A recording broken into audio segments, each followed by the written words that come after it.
So we back with another video. It says that this toddler lost his two teeth at an unlicensed daycare in Mint Hill, wherever that's at. I don't know. About to find out though. I think It's in Charlotte. That's where it said Charlotte.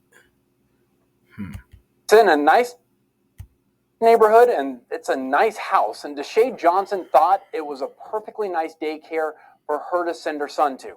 But it's only in moments when things go wrong. The things you Bro, if I sent my kid to daycare and they came back home with no teeth,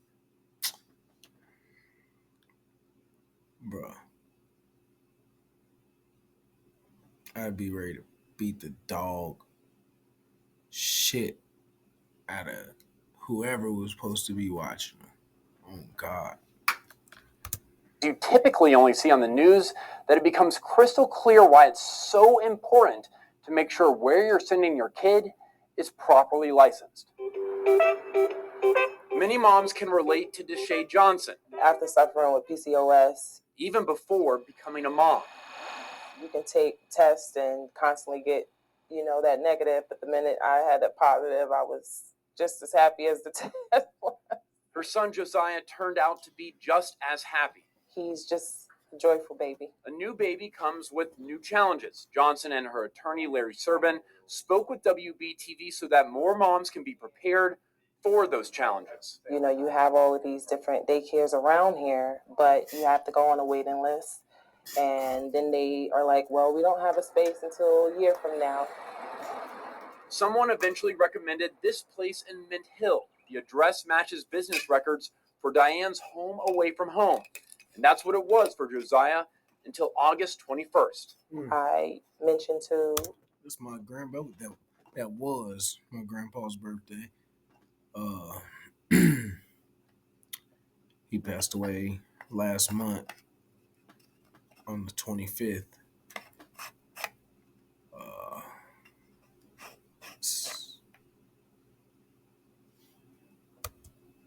My birthday was last month though, on the 23rd.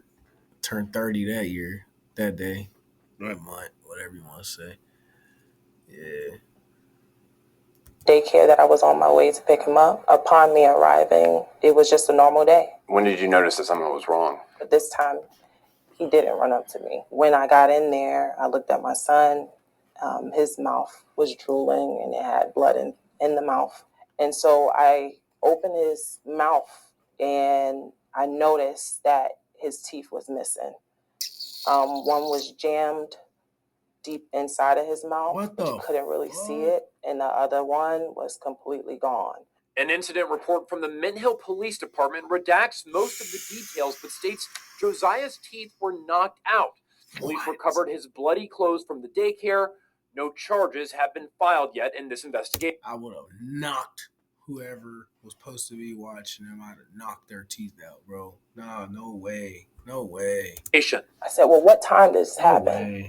Mind you, I got to the daycare at 6:30. She said, 2:30, 2:35-ish. So my baby was bleeding for 4 hours. Did you not think to call me? North Carolina's Division of Child Development requires licensed daycare facilities to fill out this form when a child is injured and recommends daycare staff contact a parent anytime a child is hurt. A trip to the doctor requires parent notification.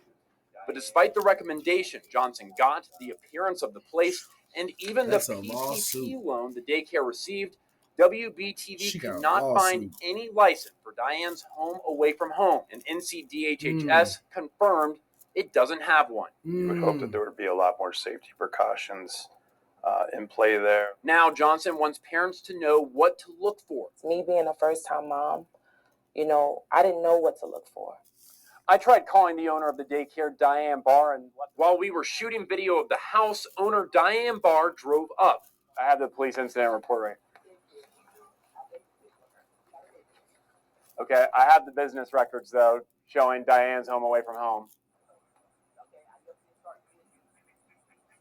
There's another one going back to 2011 for Diane's nanny.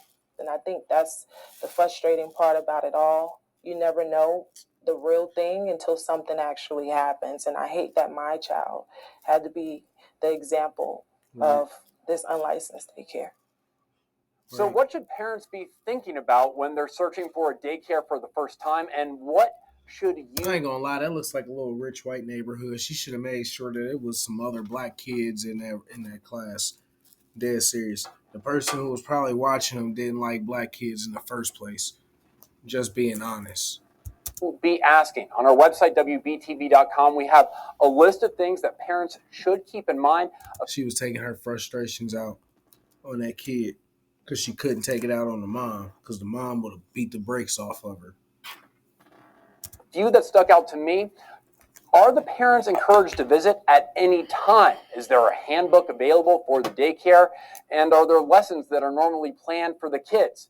A lot more, again, on our website, WBTV.com. Reporting in Mint Hill, David Hodges, WBTV, on your side. She needs to go to prison.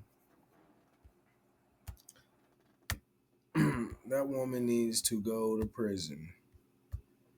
So let me know what y'all think about that down in the comments because she needs to go. Whoever was watching them kids need to go to prison. They need to be charged for that. Flat out.